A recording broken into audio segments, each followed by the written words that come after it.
So with that, I will introduce our first speaker, Dr. Marshall Lamb, who's going to kick things off with us. Marshall serves as the research leader and location coordinator for the USDA ARS National Peanut Research Laboratory. He has co-authored over 200 scientific publications and abstracts and 3 book chapters, and has also given over 400 invited presentations, both internationally, nationally, and regionally. Marshall attained his BS and MS degrees from the University of Georgia and a PhD from the University of Auburn. Marshall's title of his presentation today is going to be the economic impacts and overviews of the issue. So Marshall, if you'll share your screen, I will turn it over to you. Well, good afternoon, everybody. And thank you for allowing me to join this symposium today. As Johnny mentioned, aflatoxin is a serious issue for us, and the last 2 years have been really difficult, especially 2019. And I'll talk about the economic impacts and overview of the issue. But before I start, I want to give a special thank you for our APRES leadership for putting this meeting together virtually. I know it has been a tremendous amount of work on the shoulders of a certain few people, but we do appreciate your vision in allowing us to have the meeting this year. So when we're dealing with aflatoxin, if you look at the history of where we have been in the industry, we have used a start-stop approach to discussing and emphasizing research that will help us with aflatoxin. And y'all, we have to eliminate that approach because it's not working. When we have bad years with aflatoxin, we move it to the front, we discuss it, we make plans, and then when we have a couple of clean years with limited aflatoxin, we de-emphasize it. And there's no continuity within our discussions or our approaches. And we'll look at this in a later slide, I think, that'll bring that point home. But the truth of it is, we have not succeeded with this approach, and we will not succeed if we continue this way. And the 2019 crop is the ultimate proof of that. 2018 crop was bad as well, but we'll look at a continuum of the crops individually. But we need to develop a long-term, comprehensive, and very coordinated approach to eliminate aflatoxin in U.S. peanuts. So, in the United States, aflatoxin is an economic problem, and that is compared to some other countries where it is truly a human health problem. But we spend the money it takes to meet the standards for our customers. The industry spends millions of dollars every year to ensure consumer safety, even hundreds of millions of dollars, which we'll see toward the end of the presentation. And one thing we want to note is that aflatoxin and aspergillus negatively impact all segments of the U.S. peanut industry, and not just certain segments of it, but all segments. So the objectives for today are to provide some estimates on the cost of aflatoxin to the peanut industry.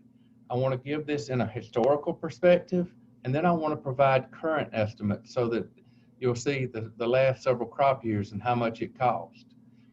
And also, part of my job today is to set the stage for this incredible slate of speakers that are following me on this, to look at potential solutions to help us solve this problem.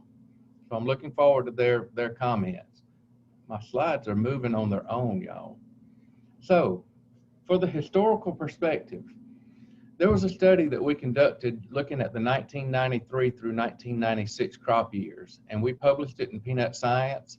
You see the reference and you see the link to it. And in this study, the procedure that we followed was to look at the farm level, bind point level, and sheller level impacts of aflatoxin. At the farm level, there were certain provisions in there that helped minimize the effect of aflatoxin.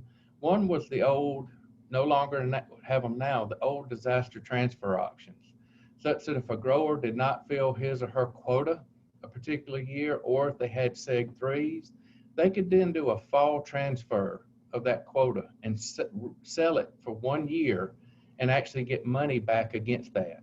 and it actually helped a lot of growers. They had crop insurance options that were a little more robust at the time than what we have today. So all of those were brought back into the equations I'll show you. Buying points at that time had lower handling fees for segregation 3 lots, so they ended up losing some money as well.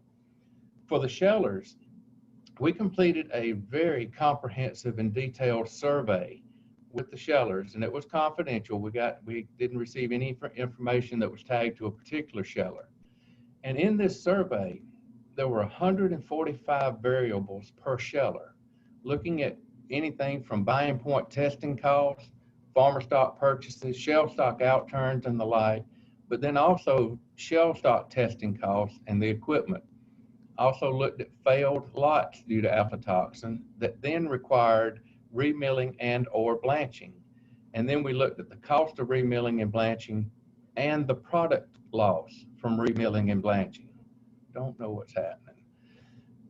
Because when we have product loss from those, lots of times that goes into oil stock as a lower cost sale. Plus, back in those days, we had the old peanut administrative committee that would provide indemnification if lots went out on aflatoxin that would then help offset some of the blanching or remilling costs. So it's kind of an insurance program.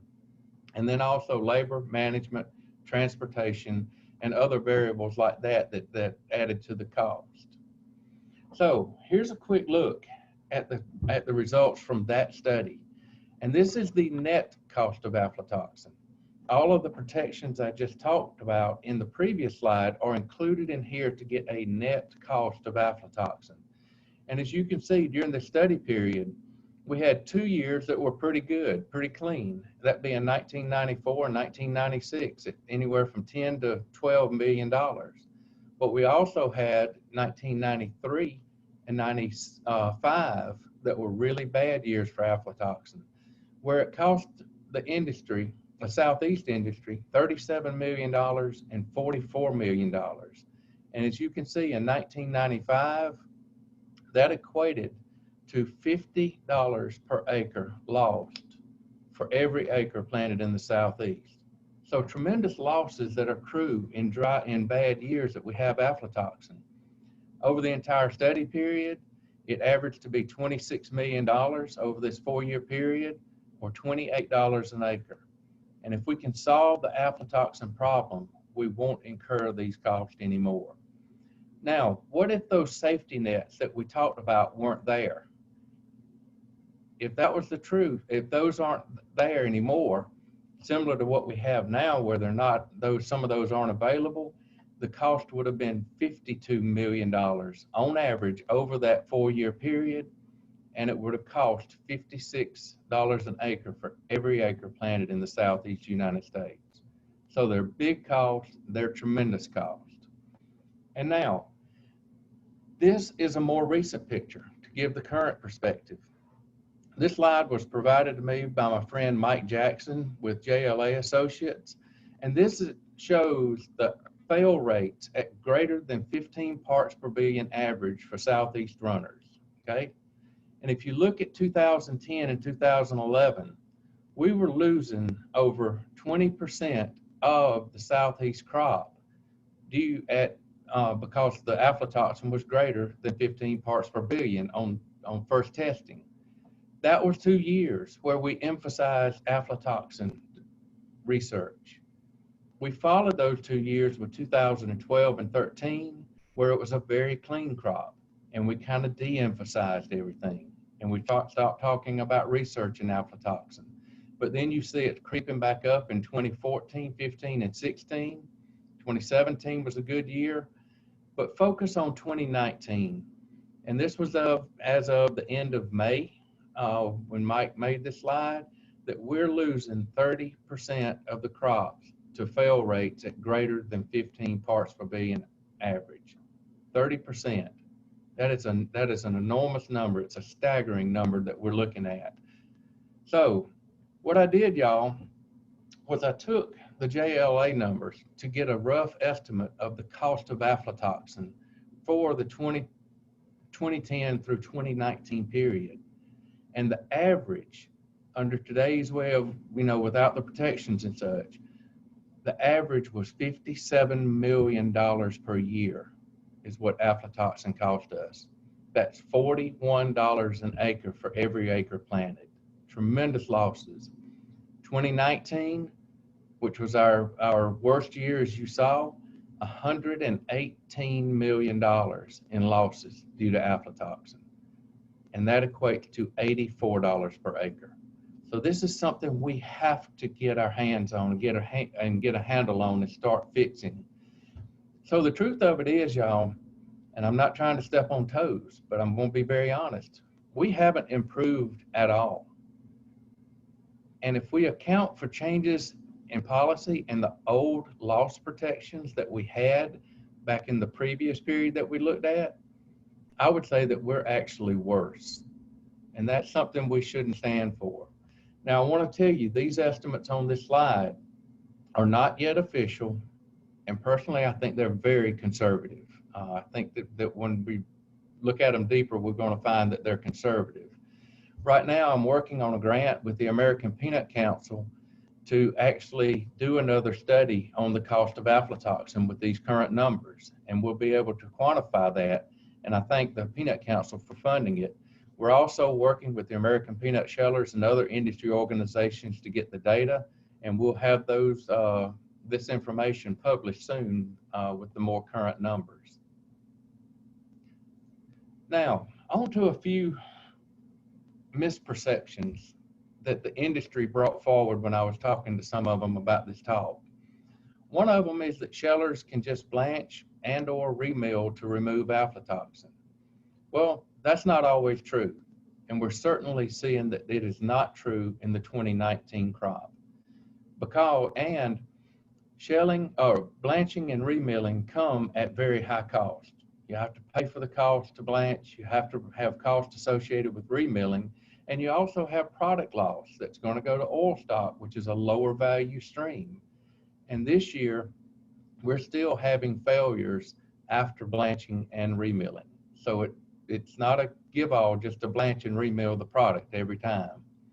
Another one is that Seg1 and Seg3 equals aflatoxin, and that is not true. The visible detection of A. flavus at farmer stock grading is not a direct measure of aflatoxin.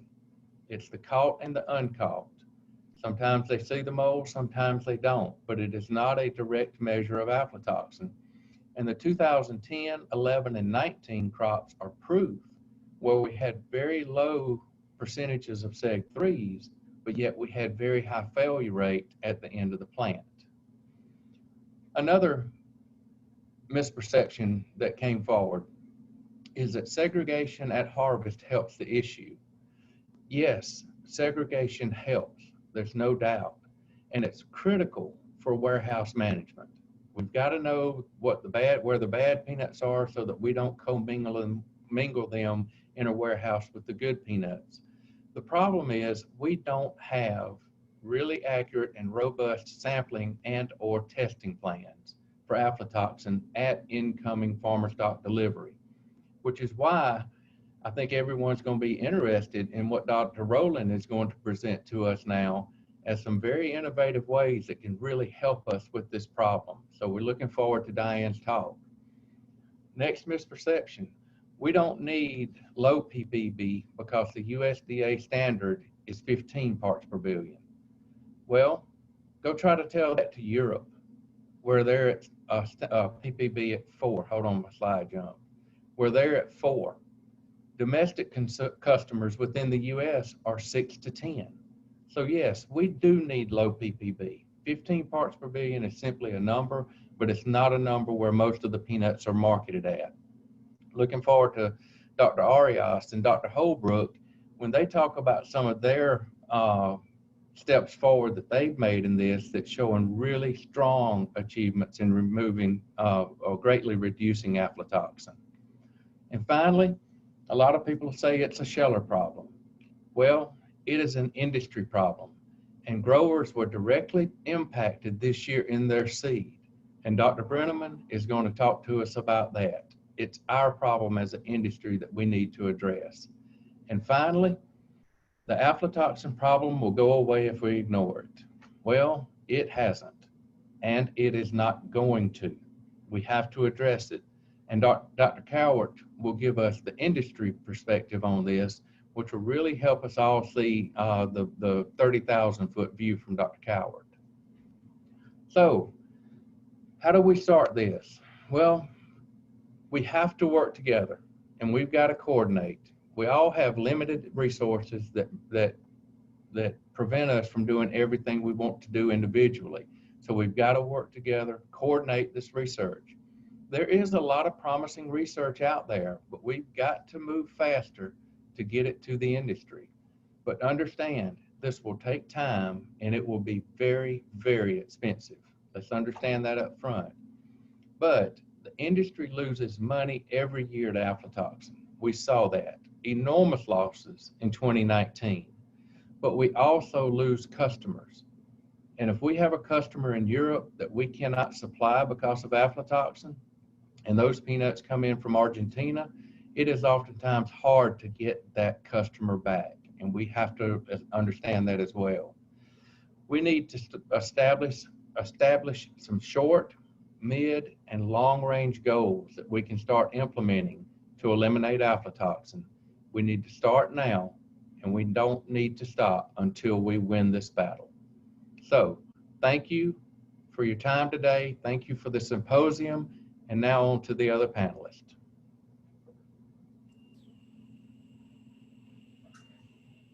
Okay, thank you, Dr. Lamb. If anybody has any questions, they can just type them in to the Q&A. I have one here. Marshall, do you think, or what do you see the long-term effects on our international markets being? Well,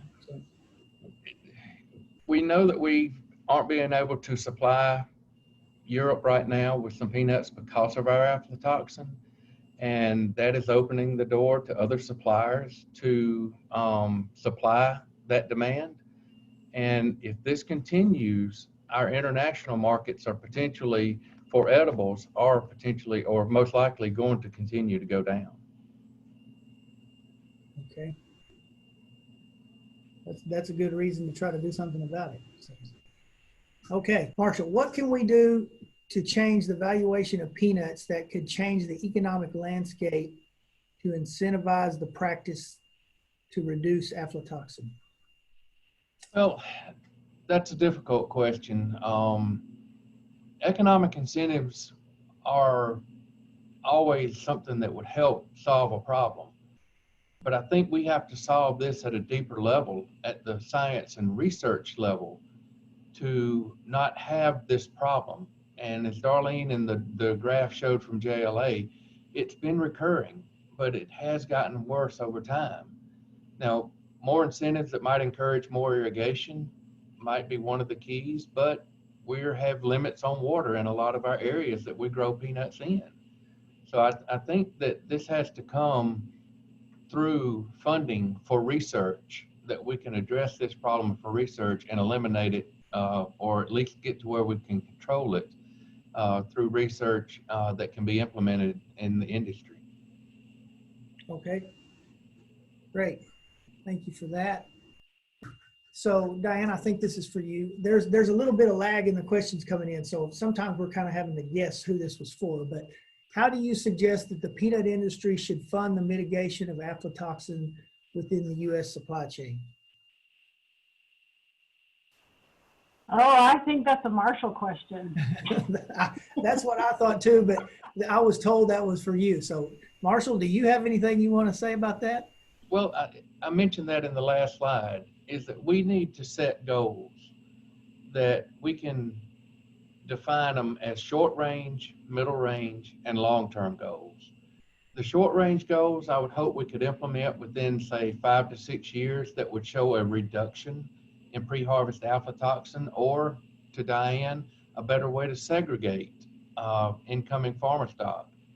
And then the middle range goals that could be implemented, say, within 7 to 8 years, that would then start showing good reductions in pre-harvest aflatoxin.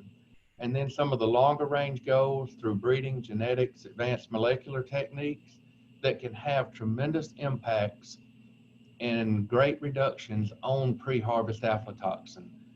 And I think we'd have to start funding all of these to reach that end goal if we could find the money to do so. But I think we're going to have to stage this in with the ultimate goal of lowering pre-harvest aflatoxin such that it never really gets into the supply chain that shellers and manufacturers have to deal with. So I think these are discussions that the industry needs to have through the aflatoxin task force that's been established, and try to get the funding to get this done and get started quickly. And the last question we have is Aflagard used for peanut in the US, and should it be? Well, I think that's a Marshall question. I'm going to do a Diane here. I don't think it's hardly used anymore. The problem with the original formulation is that when it was put out, it was subject to environmental breakdown too quickly. And by the time we needed it, it had lost its efficacy. One of the things I found in a literature search came out of ARS lab in Stoneville, Mississippi, Dr. Havas, that he's developed a coating for the non-toxigenic strains made from bioplastics from corn. And they have a lot more longevity in the field, which could offer the further protection that we need. And we're planning to pursue this idea with him and peanuts. His demonstration was in corn, let me be clear, but he's showing significant life once it's put in the field, which could offer better opportunities. Is that in combination with Aflagard, or is it a standalone? He's got several strains, one of which is Aflagard. Okay. So it's really the coating, not the difference in the non-toxigenic strain. It's the coating itself that adds to the longevity in the field. Okay, great.